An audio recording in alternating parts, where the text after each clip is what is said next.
प्रेमी अनुग्रहकारी परमेश्वर, आपके बेटे प्रभु यीशु के नाम में आपके सामने आते हैं। पिता परमेश्वर, हम पवित्र आत्मा का हमारे जीवन में स्वागत करते हैं। पवित्र आत्मा, आप आइए और मेरा उपयोग कीजिए। आपका वचन का प्रकाशन, आपके वचन की गहराई हमारे जीवनों में आने पाए, हम आपकी इच्छा के अनुसार चलने वाले बन सके। पवित्र आत्मा की सामर्थ्य से हमको भर दीजिए। पिता परमेश्वर, आज का दिन आपकी महिमा के लिए होने पाए, प्रभु यीशु के नाम में मांगते हैं, आमीन। यह घटना है उस समय की जब मेक्सिको देश के अंदर बहुत बड़ा भूकंप आया था और उस भूकंप से बहुत सारे लोग मारे गए, बहुत से लोगों की संपत्ति नाश हो गई, बहुत बड़ा नुकसान लोगों को सहना पड़ा। रोड के बीच में दीवार पड़ गई, कई मकान ढह गए, खंडहर बन गए। और ऐसी स्थिति के अंदर परमेश्वर ने एक परमेश्वर की मध्यस्थ जैकलिन हेसलमैन के दिल में बोझ दिया। परमेश्वर ने बोझ दिया कि वे मेक्सिको देश के लिए प्रार्थना करें। जब वे मेक्सिको देश के लिए प्रार्थना कर रही थी तो परमेश्वर का पवित्र आत्मा उनको प्रकट किया कि यह जो त्रासदी है जो मेक्सिको पर आई है, वह परमेश्वर का गुस्सा है, परमेश्वर का न्याय है। इसका मतलब है कि वे इस बात को गहराई से जानती थी कि परमेश्वर न्याय करता है और वह दंड भी देता है। हम परमेश्वर को पिता के रूप में जानते हैं। पिता प्रेम करता है, आशीष देता है, लेकिन यह वही परमेश्वर है जो एक न्यायाधीश के रूप में दंड भी देता है। और उन्होंने वहाँ मध्यस्थी की, उनके पापों को लेकर परमेश्वर के सामने आई और पश्चाताप किया कि परमेश्वर पिता, आप हमारे पापों को क्षमा करें, हम पर दया करें। और इस प्रकार से वे उनके लिए मध्यस्थी करने लगी। यहाँ पहचान के साथ उनके पापों को इस प्रकार से बोलने लगी जैसे वो पाप उनके हैं। पहचान के साथ पश्चाताप का मतलब होता है कि हम अपने आप को उनके साथ खड़ा करें, उनकी गलतियों को अपनी गलती माने और इस प्रकार से परमेश्वर के सम्मुख पश्चाताप करें कि प्रभु, हमने आपके विरोध में पाप किया है। इस प्रकार से पश्चाताप की प्रार्थना करने का जब कार्य उन्होंने किया तो परमेश्वर ने प्रार्थनाओं का उत्तर दिया। हालेलुया। आगे हम बाइबल में देखते हैं, प्रकाशित वाक्य तक, शुरुआत से लेकर, उत्पत्ति से लेकर प्रकाशित वाक्य तक परमेश्वर के वचन में जगह जगह पर उदाहरण है मध्यस्थों के विषय में। अब्राहम ने मध्यस्थी की, मूसा ने मध्यस्थी की और डेविड, दाऊद भी परमेश्वर के सम्मुख मध्यस्थी, उन्होंने भी परमेश्वर के सामने स्तुति की, प्रार्थना की और दूसरों के लिए बिचवाई की। ये सारे लोग जो उदाहरण हैं, इन्होंने पश्चाताप की गहराई को पहचाना है। ये निरंतर दूसरों के पापों के लिए पश्चातापी हृदय के साथ आते हैं और परमेश्वर के सामने पश्चाताप करते हैं कि प्रभु, आप हम पर दया करें। पुराने नियम में हम बार बार पढ़ते हैं, न्यायों की किताब हो, चाहे भविष्यवक्ताई किताब हो, चाहे भजन संहिता हो या नए नियम की किताबें हो, जगह जगह पर परमेश्वर के वचन में पश्चाताप के विषय में लिखा है। परमेश्वर अपने भविष्यवक्ताओं के द्वारा लोगों से बोलते हैं और बातचीत करते हैं कि तुम अपने पापों से मन फिराओ, नहीं तो तुम पर मेरा कहर आएगा, मेरा दंड तुम पर आएगा। लोग कोई भी सुनना नहीं चाहते थे, समझना नहीं चाहते थे, कोई भी अपनी गलती को स्वीकार नहीं करना चाहता। आज भी वही स्थिति है, लोग अपनी गलती को स्वीकार नहीं करना चाहते, वे पश्चाताप करने के लिए तैयार नहीं। हाँ, हमें आप तो मोटिवेशन का मैसेज दे दीजिए, हमारे को प्रोत्साहित करने वाला वचन सुनाइए, हमारे को एक ऐसी पॉजिटिव थिंकिंग वाला वचन सुनाइए जिससे हमको अच्छा लगे। कोई भी पश्चाताप करने के लिए तैयार नहीं। ऐसी स्थिति में परमेश्वर के वचन के अंदर बार बार लिखा है, और जो सबसे पहले शब्द यूहन्ना बपतिस्मा देने वाले के थे वो थे, मन फिराओ, पश्चाताप करो, परमेश्वर का राज्य निकट है। प्रभु यीशु ने भी जब अपनी सेवकाई शुरू की, जो उनके सबसे पहले शब्द बाइबल में लिखे गए हैं वो थे, मन फिराओ, पश्चाताप करो, परमेश्वर का राज्य निकट है। तीसरी बार जब पेंटिकोस का दिन था और पवित्र आत्मा उतर आया, उसके बाद पतरस के पहले शब्द थे, पश्चाताप करो और मन फिराओ, अपने पापों से मुंह मोड़ो और परमेश्वर की ओर फिरो। पश्चाताप करने का मतलब है पापों से मुंह मोड़ना और परमेश्वर की ओर फिरना। अपने पापों को मन से मुंह फेरने का मतलब है कि उसका मुंह से अंगीकार करना और कहना कि प्रभु हम ये नहीं करेंगे, उसको करना बंद करना, पाप को करना बंद करना और परमेश्वर की पवित्रता में चलना। यही बात परमेश्वर हमसे बार बार कहते हैं। पौलुस इन बातों को बड़े गहरे रूप में समझ रहा था।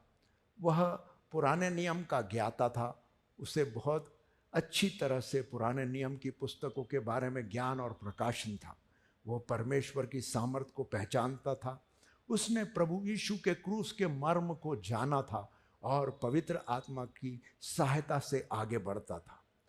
पौलुस भी बार बार हमें कहता है कि पश्चाताप करो।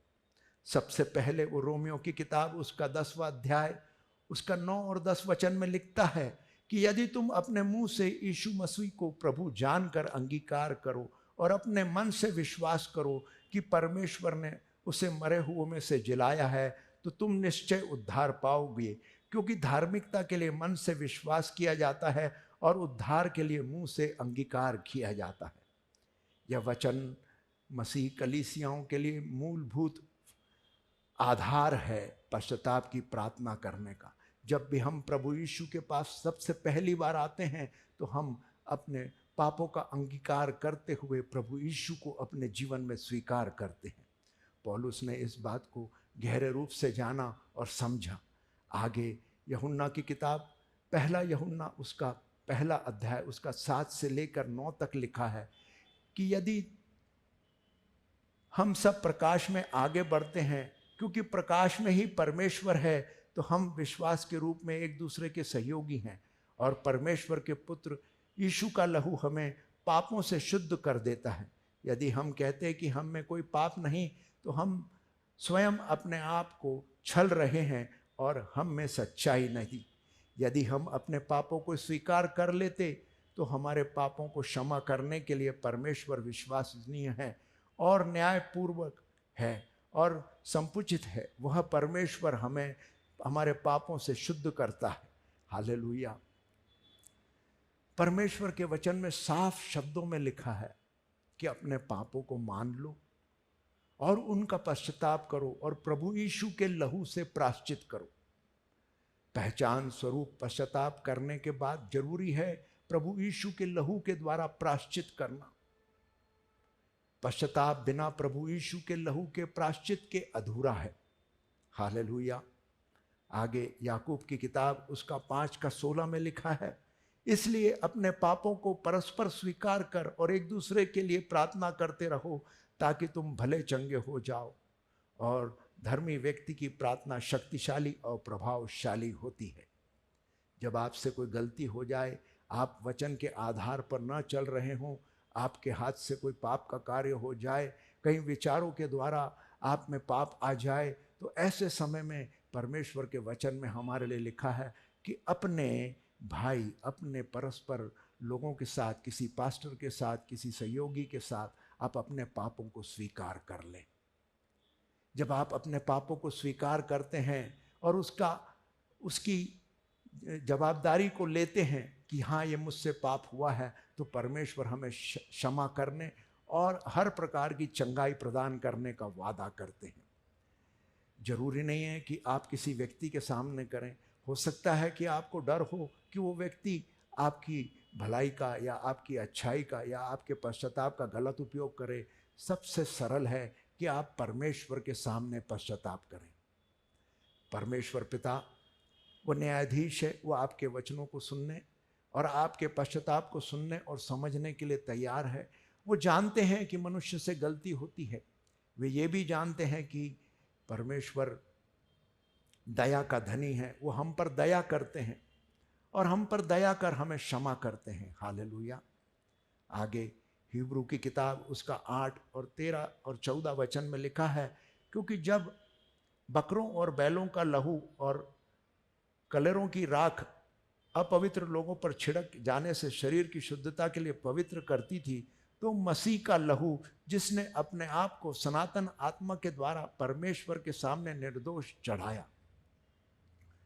यह वचन हमें इस बात की गहराई को बताता है कि जानवरों और उनके बलियों के द्वारा हमारा छुटकारा नहीं, केवल प्रभु यीशु जो हमारे लिए, हमारे पापों के लिए मारा गया, गाड़ा गया और जी उठा, उसने यह कार्य हमारे लिए पूरा कर दिया है। अब आपकी और मेरी जवाबदारी है कि हम उस लहू को लेकर अपने उपयोग में लें। गलतियां सबसे होती है। आप कहीं जा रहे हैं तो आप किसी से चिढ़ सकते हैं, आपको गुस्सा आ सकता है और आप में एक अक्षमा की भावना उत्पन्न हो सकती है। आप किसी को देख रहे हैं तो आपके अंदर लालच उत्पन्न हो सकता है और वो लालच आपकी गहराई से अंदर घर कर जाए और आप लालच के द्वारा चलाए चलें। ऐसी संभावनाएं हर एक विश्वासी के जीवन में होती है, लेकिन आपके और मेरे लिए परमेश्वर का अनुग्रह काफ़ी है। परमेश्वर ने अनुग्रह और दया के कारण हमारे लिए यह एक हमको उद्धार का कार्य दिया है कि हम पश्चाताप करें।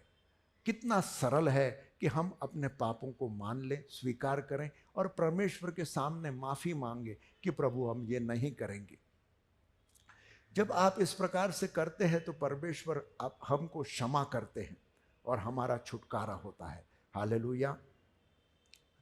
आगे पौलुस रोमियो की किताब उसका 7वां अध्याय उसमें 19 से 25 में लिखता है, क्योंकि जिस अच्छे काम की मैं इच्छा करता हूं वह तो नहीं करता, परंतु जिस बुराई की इच्छा नहीं करता वही किया करता हूं। परंतु यदि मैं वही करता हूं जिसकी इच्छा नहीं करता, तो उसका करने वाला मैं न रहा, परंतु पाप जो मुझ में बसा हुआ है।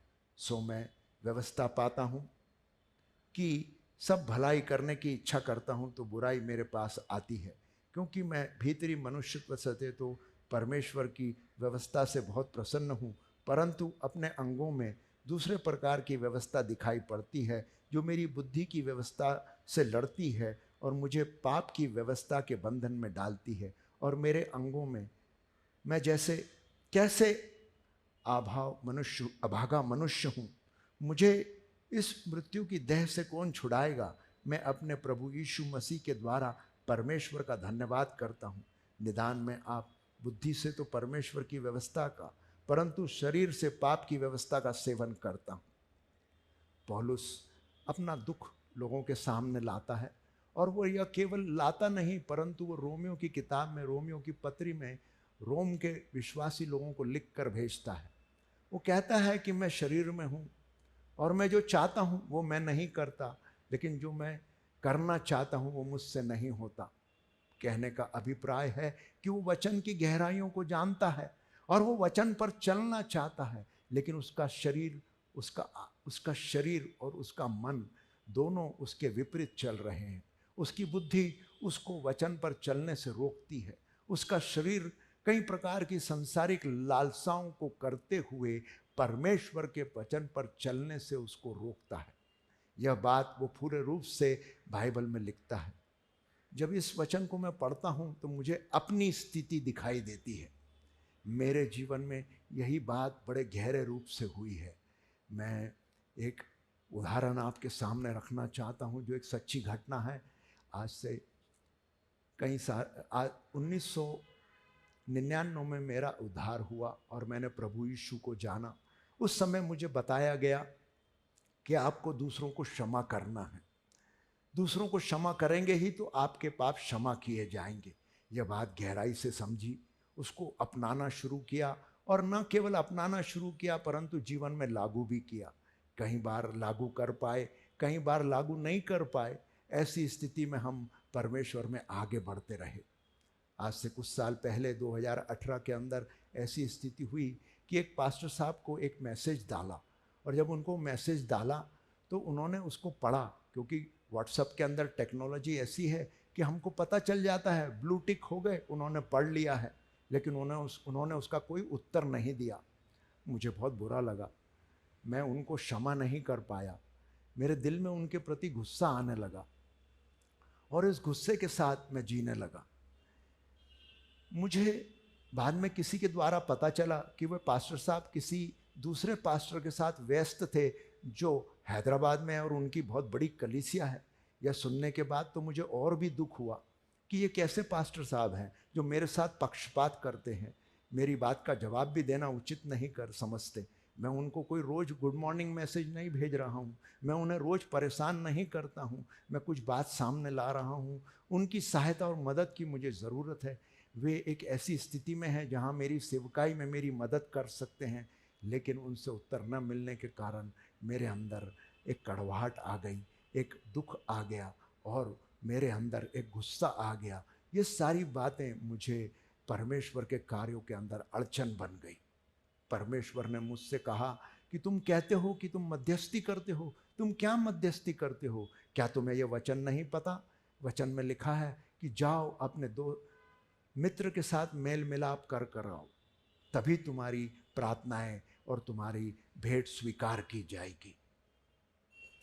मैं पूरी तरह से हिल गया, लेकिन परमेश्वर की दया, प्रभु यीशु ने मेरे लिए और पवित्र आत्मा ने मुझे ज्ञान और प्रकाशन दिया, वचन की गहराई में ले गए और मुझे पश्चाताप करने के लिए सहायता और मदद की। ये सारी बातें मेरे पुराने पूर्वजों के पापों, मेरे पापों के अंदर इसकी जड़ें थी, क्योंकि मैं एक मूर्ति पूजा की परिवार से आता हूँ जहाँ हम कई प्रकार की मूर्तियों की पूजा, अन्य वेदियों की पूजा करते आए हैं और परमेश्वर ने मुझे पश्चाताप करने का अवसर दिया। मैं एक एक करके पश्चाताप करता और परमेश्वर भी जो है, एक जिस प्रकार से एक प्याज को हम एक एक छिलका करके निकालते हैं, उसी प्रकार परमेश्वर भी एक एक छिलका करते हुए एक टाइम में एक पाप का छुटकारा देते, एक टाइम में एक गलती का मुझे छुटकारा देते। और इस प्रकार से मेरी सफाई हुई पूरी तरह से। मेरे हृदय से परमेश्वर ने उस कुड़कुड़ाहट को, जलपन को, गुस्से को और वह जो अक्षमा की भावना थी उसको पूरी तरह मिटा दिया। परमेश्वर ने मुझे अपने गिलियाद के बाम को लगाया और मुझे अपने प्रेम से भर दिया। यह स्थिति मेरे जीवन में परमेश्वर ने पूरी की। मैं परमेश्वर का धन्यवाद करता हूँ कि मैं पौल जिस प्रकार से लिख रहा है वो स्थिति को अपने जीवन में अनुभव कर पाया। पौल 19-20 की आयतों में तो कहता है कि उसके अंदर पाप है और वह परमेश्वर की ओर अपना मन फिराना चाहता है। वो कहता है कि मैं करना तो वो चाहता हूँ जो परमेश्वर की इच्छा है, और इसलिए वो वहाँ परमेश्वर का प्रकाशन पाता है। उसने भी प्रार्थना की होगी, उसने भी परमेश्वर के सम्मुख गिड़गिड़ाया होगा और परमेश्वर ने उसको प्रकाशन दिया और उसने पश्चाताप कर प्रभु यीशु के लहू को अपने ऊपर लागू करते हुए छुटकारा पाया। और न केवल छुटकारा पाया परंतु वह दूसरों के लिए भी छुटकारे का कारण बना। वह यहाँ पर पूरी तरह से पश्चाताप की विधि को समझ पाया। हालेलुया। पौलुस हमारे लिए बहुत बड़ा उदाहरण है जो बाइबल में है, और पश्चाताप की बात को लेकर वो और भी गहराई से दूसरा कुरिन्थियों उसका 7वां अध्याय में लिखता है। हे प्रियों, क्योंकि हमारे पास से ये प्रतिज्ञाएं हैं, इसलिए आओ हम परमेश्वर के प्रति श्रद्धा के कारण हम अपनी पवित्रता को परिपूर्ण करते हुए अपने बाहरी और भीतरी दोषों को धो लें। दूसरा कुरिन्थियों उसका 7:1 में वो लिखता है कि आप और मैं जो संसार के साथ सदृश हो गए हैं, हमने पाप को अवसर अपने जीवन में दिया है, आइए हम अपने पापों को धो लें।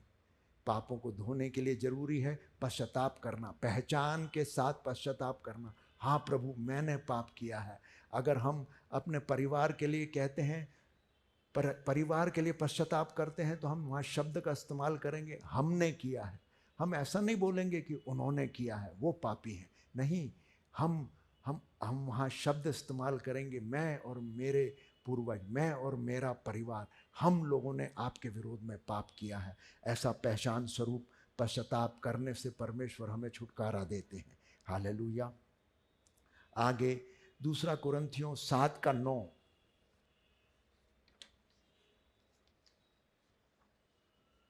सो अब मैं प्रसन्न हूँ, इसलिए नहीं कि तुमको दुख पहुँचा था, बल्कि इसलिए कि उस दुख के कारण कि तुमने पछतावा किया।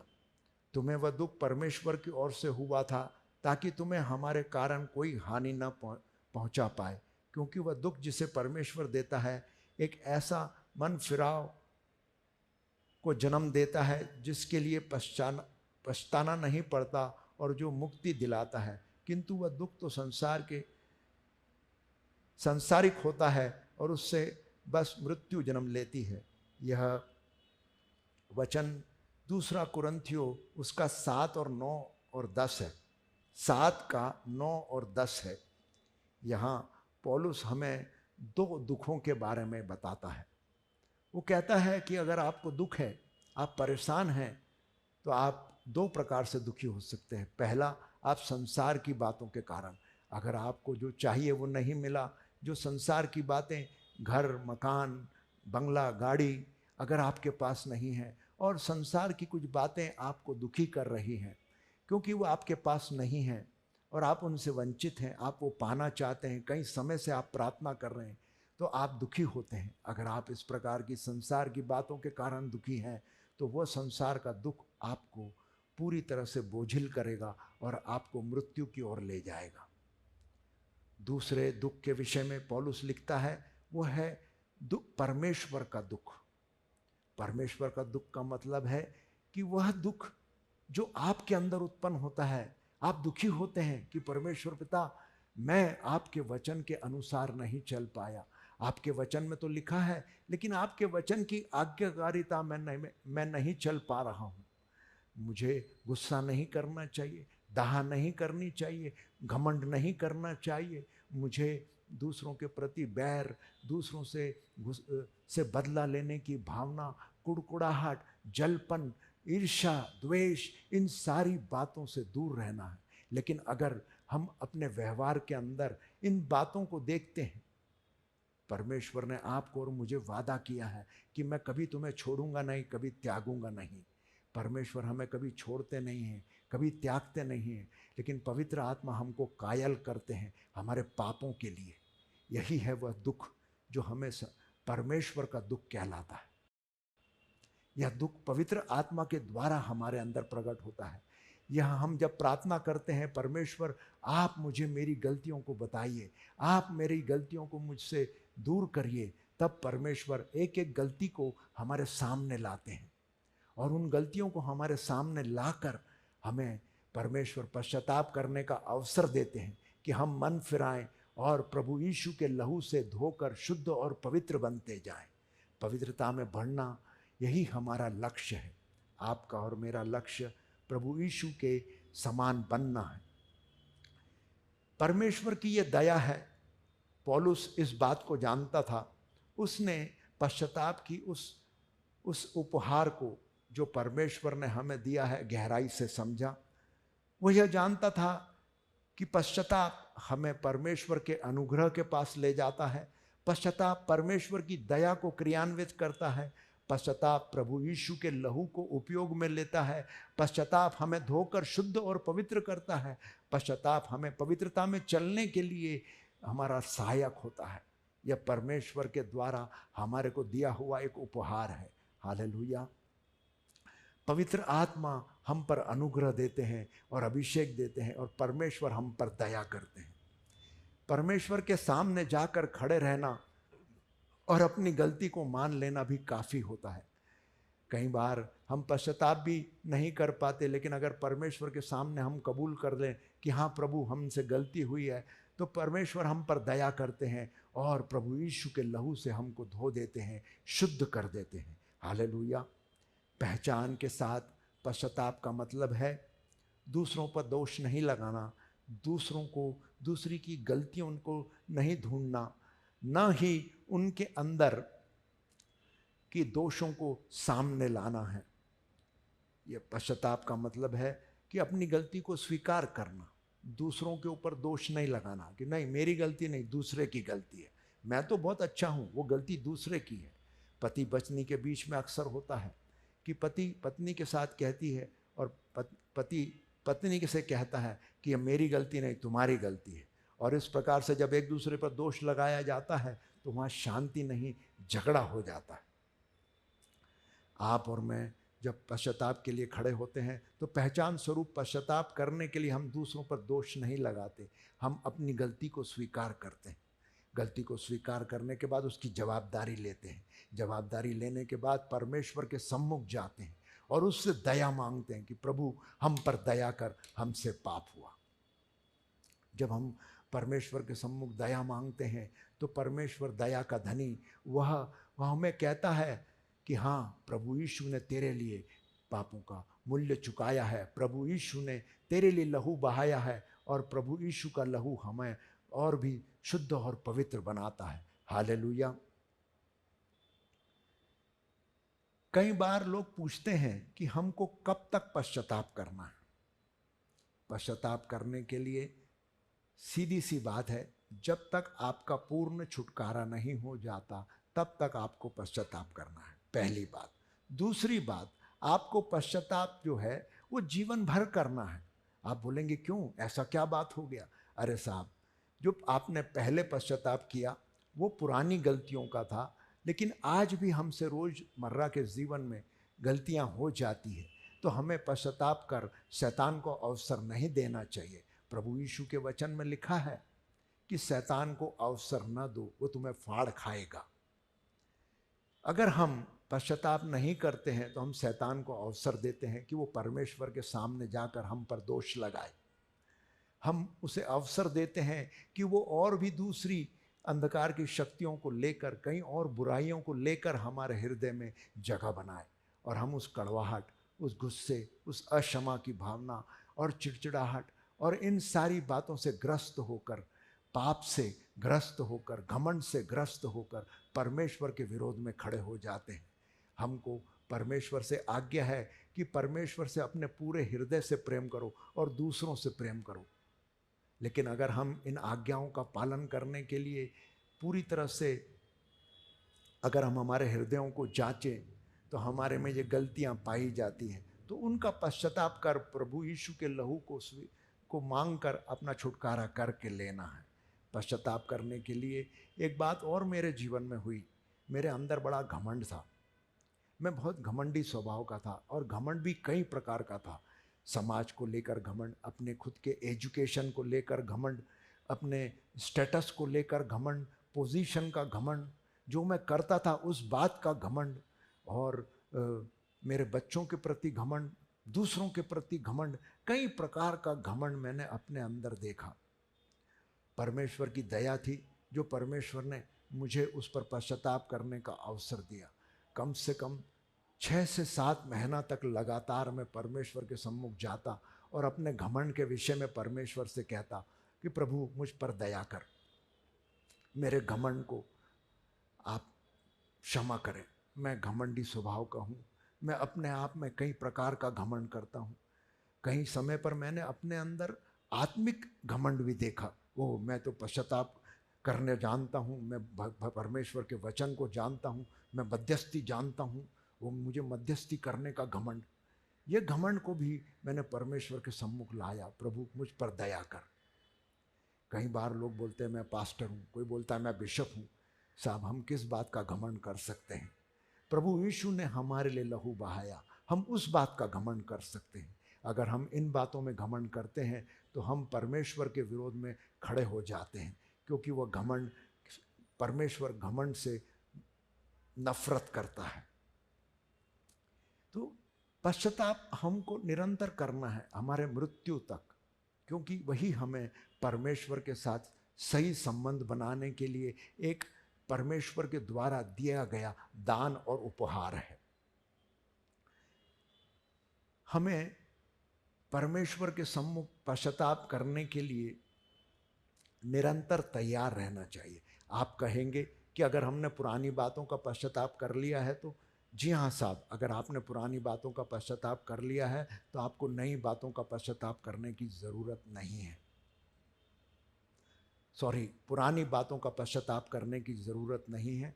अब जो है आप केवल उन बातों का पश्चाताप करेंगे जो आपके जीवन में अभी हो रही है, या पिछले हफ्ते में हुई है, या आज हुई है। आप परमेश्वर के सम्मुख उन बातों को लेकर आएंगे और परमेश्वर से उनकी दया मांगेंगे। लोग पूछते हैं कि आप हमको अपने पूर्वजों का पश्चाताप करने के लिए कहते हैं, तो क्या वे उनका छुटकारा होगा? नहीं। वचन के अनुसार उन्होंने अपने मुंह से अंगीकार नहीं किया है, उन्होंने प्रभु यीशु को स्वीकार नहीं किया है, उनका छुटकारा नहीं होगा। लेकिन उनके लिए, उनके पापों के लिए जब आप परमेश्वर से पश्चाताप करते हैं तो वो पाप और श्राप, पाप का जो श्राप आपके जीवन में काम कर रहा है, उससे आपका छुटकारा होता है। फिर से ध्यान से सुनिएगा, जब हम पूर्वजों के लिए पश्चाताप करते हैं तो हम ये नहीं कहते कि वो पापी थे। हम वहाँ शब्दों का उपयोग करते हैं पहचान सहित। हम उनके पापों को ऐसे अंगीकार करते हैं मानो हमने खुद ने स्वयं ने किया है कि प्रभु, मैंने और मेरे पूर्वजों ने आपके विरोध में पाप किया है, हमने मूर्ति पूजा की है, हमने आपके विरोध में पाप किया है। इस प्रकार से जब हम उसके सामने आते हैं तो हम पर दया की जाती है और हम इसी प्रकार से पूरे देश के लिए भी पश्चाताप कर सकते हैं। देश के लिए पश्चाताप करने के लिए हमारे सामने उदाहरण है नहमाया की किताब, एजरा की किताब और दानियल की किताब के 9वें अध्याय में, जहाँ वह पहचान स्वरूप पश्चाताप पूरे रूप से परमेश्वर के सामने किया जाता है और पापों का इस प्रकार से अंगीकार किया जाता है कि मानो स्वयं हमने किया है। व्यभिचार तो हमने नहीं किया, दूसरे लोग कर रहे हैं, लेकिन हम परमेश्वर के सामने पश्चाताप करते समय कहेंगे कि प्रभु, हम पर दया कर, हमने व्यभिचार किया है। इस प्रकार से पहचान स्वरूप पश्चाताप करना, जवाबदारी लेना और परमेश्वर के सम्मुख आना, यह एक मध्यस्थ की जवाबदारी है। हालेलुया। आइए हम प्रार्थना करेंगे। प्रेमी अनुग्रहकारी परमेश्वर, आपके बेटे प्रभु यीशु के नाम में हम आपके सामने आते हैं। पिता परमेश्वर, हम आपसे दया मांगते हैं। हम आपके सामने कबूल करते हैं कि परमेश्वर पिता, हमसे पाप होता है, अक्षमा का पाप, गुस्सा, चिड़चिड़ाहट, दूसरे से बदला लेने की भावना, कई प्रकार के जलपन, कई प्रकार की बातें, शरीर की लालसाएं, मन की लालसाएं, वो हमारे जीवन में यह सारी बातें प्रभु जी हमें पाप में डालती है। हम आपसे क्षमा मांगते हैं। परमेश्वर पिता, हमारा घमंड हमारे को आपके विरोध में खड़ा करता है। हम आपसे क्षमा चाहते हैं। पिता परमेश्वर, हमारे में केवल एक ही बात है कि हम प्रभु यीशु के चलाए चलें। प्रभु यीशु के अंदर हमारा अस्तित्व है, दूसरी सारी बातें व्यर्थ हैं।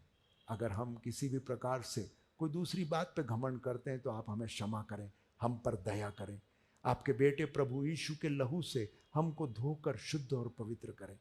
प्रभु यीशु का लहू अपने ऊपर, अपने परिवार पर, अपने पूर्वजों पर हम मांगते हैं और हम भारत देश की धरती के ऊपर आपके बेटे प्रभु यीशु को लहू को मांगते हैं। आप हमको शांति प्रदान करें। हम धार्मिकता में चलें, प्रभु यीशु की समानता में बढ़े। प्रभु यीशु के नाम में मांगते हैं, आमेन। आइए अब हम प्रभु भोज में भाग लेंगे। प्रभु भोज में भाग लेने के लिए बाइबल में हमको शिक्षा दी गई है कि जब तक प्रभु यीशु न आए तब तक प्रभु यीशु के इस मृत्यु को, उस क्रूस की मृत्यु को स्मरण करो। रोटी जो है वह प्रभु यीशु की देह को दर्शाती है और यह प्याला प्रभु यीशु के लहू को दर्शाता है। यह उस क्रूस के कार्य को दर्शाता है जो परमेश्वर ने प्रभु यीशु के द्वारा हमारे लिए पूरा किया। पवित्र आत्मा हमारी सहायता करते हैं कि हम प्रभु भोज में भाग लें।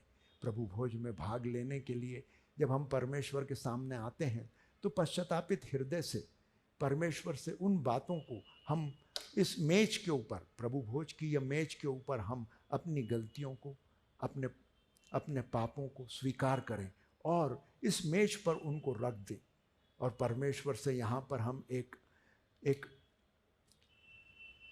आशीष मांगें कि प्रभु आप इन गलतियों को बदल दें और आपके बेटे प्रभु यीशु के लहू से हमको धो दें।